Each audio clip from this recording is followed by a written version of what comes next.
నా భాష చెప్పాలంటే కుళ్ళిపోయినటువంటి ఆంధ్ర రాష్ట్రం. ఏ రకమైనటువంటి అభివృద్ధి లేదు.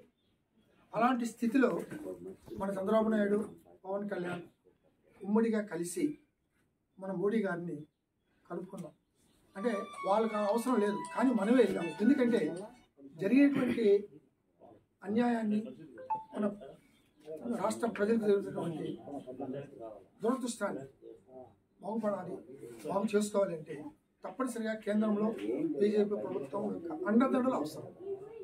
ఆ ఉద్దేశం చేతనే మన యొక్క ముఖ్యమంత్రి నారా చంద్రబాబు నాయుడు, పవన్ కళ్యాణ్ కలిసి ఉమ్మడిగా మన మోడీని కలుసుకున్నాం.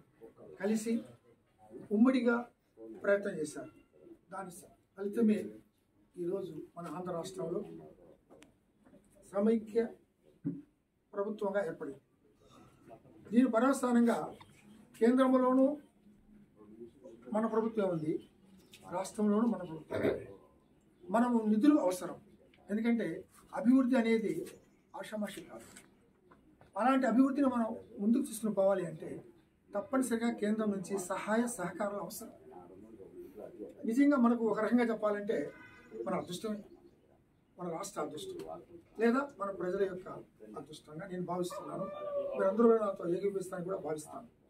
కాబట్టి ఇప్పటికే మనకు కొన్ని కోట్ల రూపాయలు కేంద్రం నుంచి నిధులు విడుదల చేశారు. అదేవిధంగా ఫ్యాక్టరీలు, ఇక ఇతరమైనటువంటి ఐటీ సంస్థలు కూడా ముందుకు రావడానికి తోడ్పడుతున్నారు. కాబట్టి ఇలాంటి స్థితిలో మనం ఈ యొక్క కార్యక్రమాన్ని జరుపుకోవాల్సిన అవసరం ఎంతైనా ఉంది. దాన్ని దృష్టిలో పెట్టుకొని మనందరము కలిసికట్టుగా ఈ ప్రభుత్వాన్ని, కేంద్రంలో ఉండేటువంటి బీజేపీ ప్రభుత్వాన్ని మనము సపోర్ట్ చేస్తూ రాబోయేటువంటి ఎన్నికలలో కూడా మనం తప్పనిసరిగా మన ప్రభుత్వాన్ని నిలబెట్టుకుంటాం. దానికి మనందరం కూడా కలిసికట్టుగా ప్రయత్నం చేద్దామని భావిస్తున్నాం.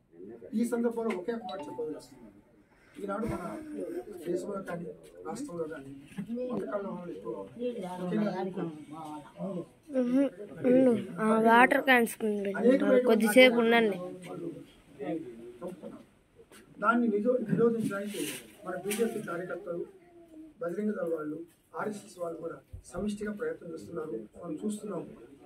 నిజంగా వీళ్ళు చేస్తున్నటువంటి కృషికి, పద్ధతులకు ఇంకా చెప్పాలంటే బలిదానానికి కూడా సిద్ధపడ్డారు.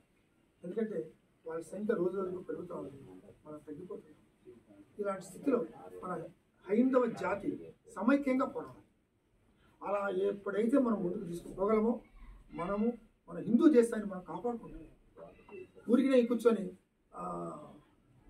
మామూలుగా మాట్లాడుకుంటే లాభం లేదు. ఒక సమస్య వచ్చింది, మన వెంటనే వెళ్ళిపోవాలి. మన వంతు మనం కృషి చేయాలి. దానికి సమైక్యంగా అవసరం.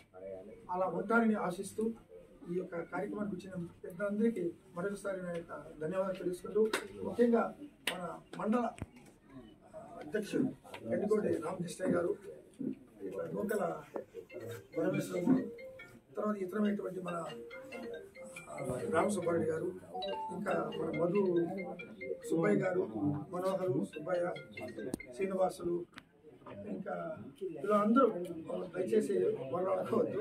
మన అందరికీ నా యొక్క ధన్యవాదాలు తెలియజేసుకుంటూ